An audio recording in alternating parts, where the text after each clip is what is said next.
it is hard to do. To build self-confidence, the reason why people oftentimes lack it is it requires something of us on one side that we're good at, and then the other side that we have a weakness at. Yeah. And so nobody just gets to have self-confidence. Now, some types have more of an affectation of it. Extrovert types have a tendency to appear more self-confident in the outside world. We call that swagger. Yeah. Right? You got some swagger. That's right. You're walking through the world with. Yeah. Now, not all extroverts. I mean, there's no rules here. There's just trends.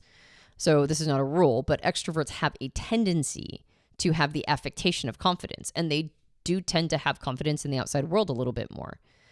And introverts will observe that and believe that that goes all the way through to the core. The thing about introverts, though, is that they tend to know what they're good at. They tend to be better at determining the things that they feel confident around. Whereas extroverts, and I know that we're talking about it in terms of perceivers and judgers, but there's a trend that extroverts don't always take that full accounting. And so they can really even though they show up and go, well, I'll just figure it out.